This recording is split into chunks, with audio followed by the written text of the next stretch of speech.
வரலாறு கதைகளை படிக்கணும். சரி, ஓகே.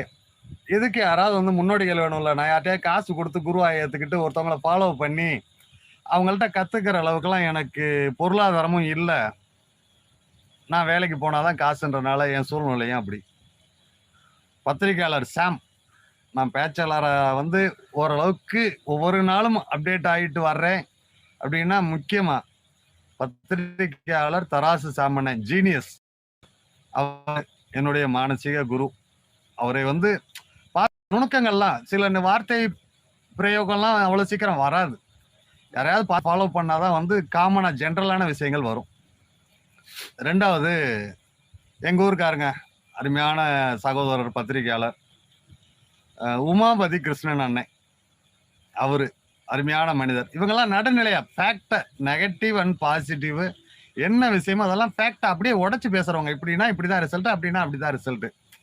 நம்ம பேச்சாளர் ஆகணும்னு ஆசைப்படும் போது பேச்சாளர் பல பேரை வந்து நம்ம உள்வாங்கணும். உள்வாங்கினாதான் ஒரு 10 பேருடைய கருத்துக்கள் உள்வாங்கும் போதுதான் ஒரு விஷயம் நம்மளுக்கு தானே யோசிக்கிற ஒரு விஷயம் வரும். மூன்றாவது, ஐயநாதன் அண்ணன். ஐயநாதன்லாம் தேங்காய் உடைச்ச மாதிரி சூப்பரா பேசுவாரு.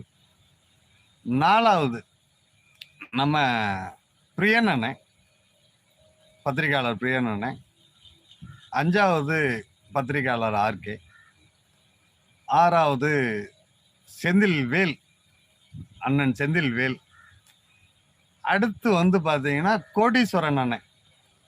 இவங்க எல்லாருமே பேசுறதை கேட்டோம்னா வியப்பா இருக்கும். எத்தனை ஆங்கிள் இருக்கோ அத்தனை ஆங்கிள் அவ்வளோ அருமையா பேசுவாங்கங்க. அத்தனை ஆங்கிள்லையும் பேசுவாங்க. இவங்க எல்லாருமே எனக்கு வந்து உண்மையிலேயே வந்து ஒவ்வொரு நாளும் இவங்க என்னதான் பேசுறாங்கன்னு, இப்ப நான் ஒரு வீடியோ போடுறேன்னா நான் என்ன பேசுறேன் நீங்க பாக்குறீங்களோ அதே மாதிரி அவங்க எல்லாரையுமே நான் பார்த்துக்கிட்டே இருக்கேன். என்னுடைய ஆசை நிச்சயமாக மாநில லெவல்ல ஒரு பேச்சாளரா வரணும். எங்க முன்னோர்கள்லாம் எல்லாம் பயன்பற்று எல்லாம் நல்லா இருக்காங்க. 2-3 தலைமுறையாச்சு எல்லாம் ஆபீசரா இருக்காங்க. அவங்க எல்லாமே மறந்துட்டு போயிட்டாங்க. ஆனா நானு மறக்கல. நான் இந்த மாதிரி இந்த ஒரு நிலைமைக்கு வந்திருக்கேன். ஓரளவுக்கு நான் நல்லா இருக்கேன்னு தான் சொல்றேன். இதற்கு பின்னாடி இருந்து காரணமா இருந்த திராவிட முன்னேற்ற கழகம். நான் பெரியார் காலத்துல இருந்து சொல்றேன். நான் இடையில வந்தவங்க கட்சி இன்னைக்கு இருக்க மாறுதல் அதை பத்திலாம் நான் பேச வரலங்க. ஃபேக்ட் என்ன அன்னைக்கு யார் வாங்கி கொடுத்தா, அதனால நாங்க வந்தோம், முன்னேறணும், நல்லா இருக்கோம் 3 தலைமுறையா, அவ்வளவுதான். அவங்களுக்கு உழைக்க நான் கடமைப்பட்டிருக்கேன். திராவிட முன்னேற்ற கழகத்திற்கு வந்து நான் ரொம்ப சந்தோஷமா வேலை பார்க்குறேன். அது போக மக்களுக்கு வந்து நான் பேச்சாளர் ஆகணும்னா நான் கட்சியை பத்தி தான் பேசிட்டே இருக்கேன்.